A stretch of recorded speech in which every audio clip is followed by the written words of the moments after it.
What's going on, everybody? As you may know, you probably haven't heard from me in a while, and that's because YouTube has done their darndest to make sure that I can't say what I need to say. Things that I could say about a month ago, even a couple weeks ago, now can't be said at all. So please head on over to my Odyssey channel and you can go ahead subscribe there. And once you know it, all your favorite YouTubers are over there as well. So if you want access to my entire catalog of videos and exclusive content, head on over there as YouTube is really putting the screws to us. Anyways, enjoy the show. No more labs. What's going on, everybody? Welcome back. So I just wanted to just give a quick analysis, observation, if you will. Um, it seems like everything, all of our credibility, and I know this is cliche, as a country have faded. I mean, it is a complete cluster. In the eyes of the world, the nations of the world, I should say, we are weak. We are not as strong as we were. We're like a bunch of feeble men. That's what the world sees us as. Weak, pathetic, everything. We stabbed our allies in the back. We we did a military withdrawal that wasn't exactly the best withdrawal. It was a complete mess up. We I keep saying we. I know it's like, well, I didn't vote for it. It's like, well, you know what? I don't think anyone did. Let's be honest. But you let stuff happen. That's why there's psyop operations um, to get into your head saying, don't do this, don't do that, trust, quote unquote, the plan, you know? And there's always a psyop. There's always a psyop. There's always disinformation. There's always a sort of you're gonna see them. You're gonna see these people get out in the forefront.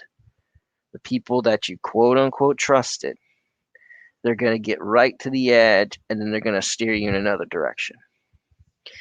Get ready if you're, say you are on the right, say you're conservative, say you typically vote Republican, get ready for these talking heads to pivot to neocon candidates, neocon um, characters, people that would sell their grandmother out for a grain of rice.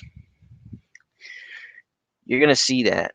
You're gonna see them, and I'm mostly talking about those people on Fox News.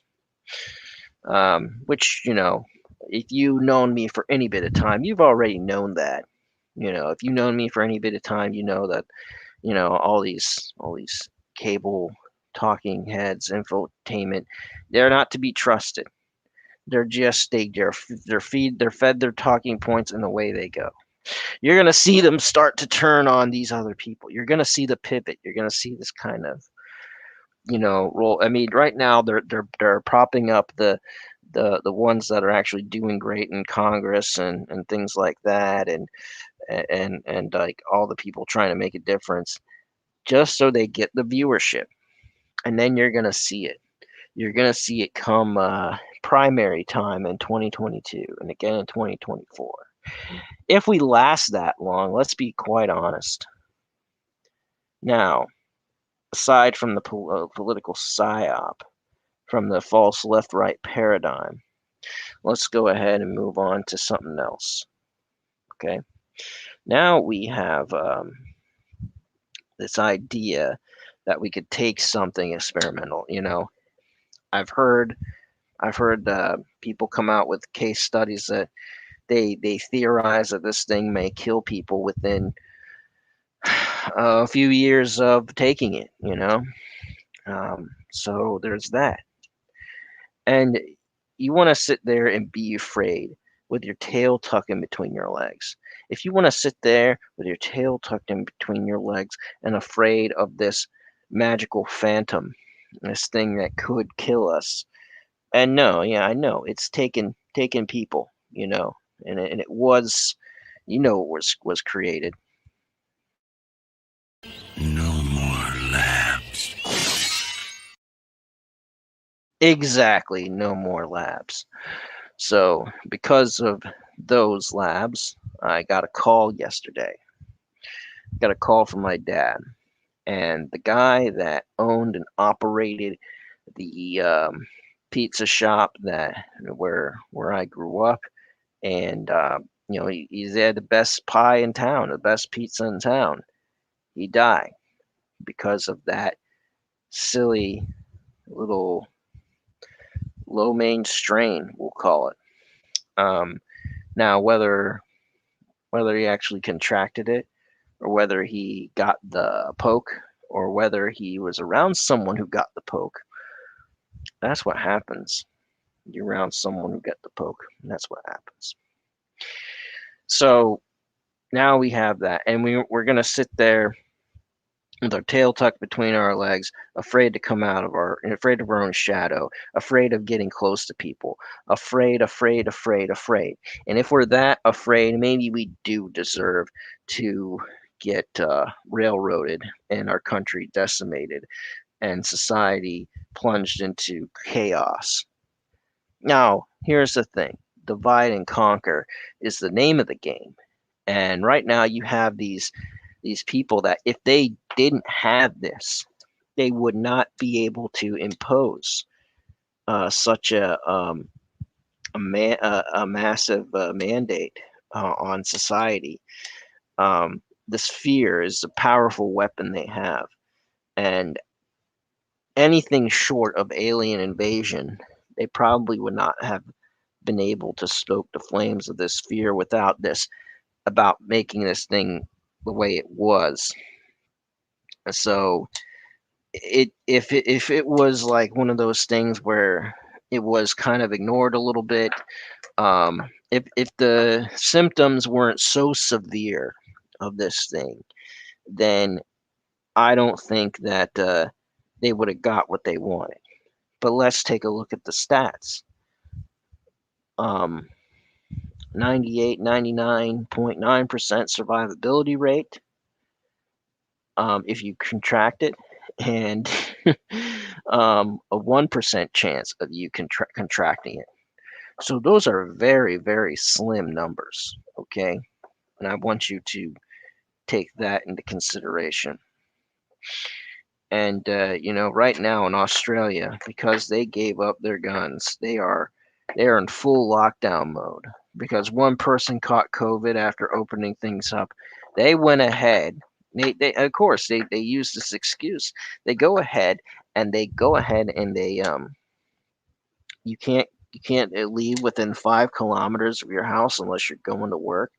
And you must or go into the grocery store, and you can only be outside 2 hours a day and with permission. And if you're caught driving by yourself without a mask, then you get in big trouble. How messed up is that? And of course, decades ago, Australia, they made them give up their guns.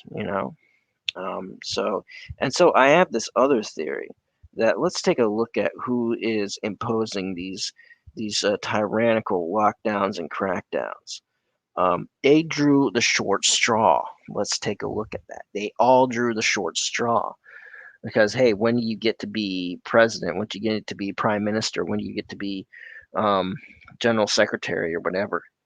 You're not exactly well liked. You're not exactly the cream of the crop when you go in their office, right? Am I right about that? And then, um, and then that's the trade-off. It's like, yeah, you get to be this, but guess what? You're going to be hated amongst your people. And so what's coming next probably is someone else coming along to save the day. Um, but it's going to be a someone who's 100% playing ball. Trump was kind of halfway in, halfway out in a lot of ways. Um, I always said that, for that guy, you have to fool him. It can't be bought. You have to fool him, you know.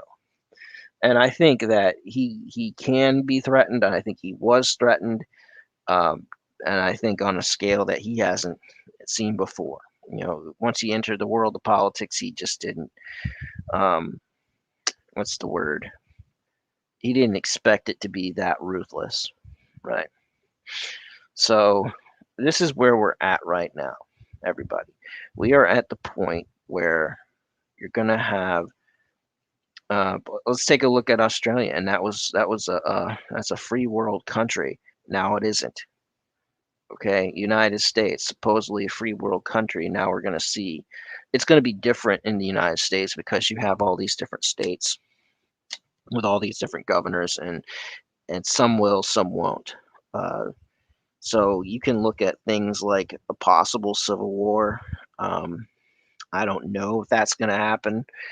Um, I want to know what's going to come to the breaking point to get people to say enough is enough. And you try the ballot box. Oh, well, we got to go to the ballot box. Well, see, gee whiz, how did that work out for us? Tell me, how did that work out for you? It didn't. It didn't. And of course, everybody wants to talk about, oh, Hollywood, woke Hollywood, just to get their mind off stuff. And I get it. But you know what? Guess what? Hollywood is a symptom of a much larger conspiracy. And if you want to sit there and focus mainly on the symptom and not the problem, there's something wrong with you. Something wrong with you. Yeah, I mean, just it was said. Everything woke turns to shit. Pretty much, yeah. So that's that's where we're at.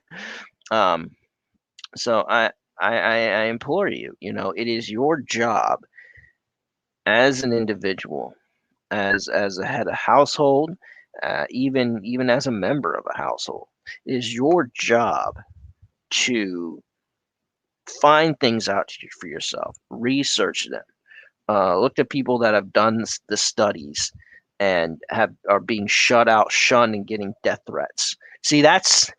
Tell me, okay. All right. So we sit there, we plug our ears, we listen to mainstream media, we go la la la la la la la, and then we don't listen to the people getting the death threats. And then all of a sudden, weeks later, months later, maybe a year later, they get suicided with 2 bullets to the head. So that's what happens. That's what happens. And then so the media says, oh, such and such committed suicide, blah blah. And he's like, oh yeah, I guess he was a crackpot. And that's what you're designed to think. It is 100% total psychological manipulation. This is social engineering to the highest degree. But the funny thing is, it's so simple to do social engineering. Once you get people to take their guard down, you get up, you go to work, you come home, you have dinner, and you and your family, you watch TV because you feel everything's all good and safe and nice. You sit there, you watch TV, and it's like, oh, this is all good and safe and nice, and everything that's bad or whatever out there can only happen in the movies. It could only happen in the movies. And then you get to a point where you get this mass hysteria from the news. It's like, oh, it could happen here, blah, blah, blah. They take something, they blow it way out of proportion. Get in your mind to just, to just have like a psychological whirlwind right up there. You see, a psychological whirlwind. It's kind of it's a mind control technique, and giving you artificial schizophrenia, bipolar. It's like, oh my gosh, oh, there's a virus out there. Oh my gosh, oh, what are we gonna do? Oh, what are we gonna do? And then you say, well, this thing right here, over here, that was an inside job to do blah, blah, blah, blah, blah. Oh, you conspiracy theorists, that only happens in movies. Well, which is it? Which one's worse? Tell me, which one in your depths of your mind is worse? Tell me, please. You are such pests. Now, what is it you want in your depths of your ignorance? What is it you want? Whatever it is you want, I can't deliver because I just don't see it. Pretty much, pretty much. So, again, how far have we fallen? What have we lost? I mean, have we sunk this low? And you see, the difference between now and we could say the 1970s. Oh, say, oh, it's not as bad as the 1970s. It's worse, man. 1970s, you didn't have internet. Okay, that's the only thing that's kind of keeping us like whatever. But we're being tracked everywhere, which makes it worse than the 1970s. For crying in a bucket, it is so worse than the 1970s. I mean, right now we got a evil, dawdling, selfish buffoon with an evil witch for a second, and there's several scenarios of what can happen. And people's biggest fears, oh no, Pelosi might become president if something happens. Well, I'll tell you this much: I don't think Pelosi wants to be president. Right now, Pelosi's got such a sweet deal going on. She likes her position, making all that money. She doesn't even want to run for senator. She doesn't look. She is completely content being Speaker of the House. And even if, listen, even if we'll just say, we keep election integrity in place, and the Dems, they lose in 2022, and she's not Speaker of the House anymore, she's still going to be that California Congresswoman. She's not leaving that position whatsoever. She's going to be the minority whip. So that's or the minority leader. And so she's gonna have that position of power. She's gonna say, I'm gonna hold on to this position of leadership right here till you pry it from my cold dead hands. So I don't think she's going anywhere. That's just my opinion. My opinion. But anyways, it's been nearly 20 minutes, and I just want to say you need to do something to just kind of snap yourself out of this hypnosis. Make sure you take some vitamin D if you're stuck inside all day, doing work in front of a computer. Make sure you're taking some vitamin D. Do it for your own good. You need some sunshine. Sunshine is good. Sunshine is good. Watch me get banned for saying sunshine is good. So anyways, with that being said, I will see you on the next one. And remember,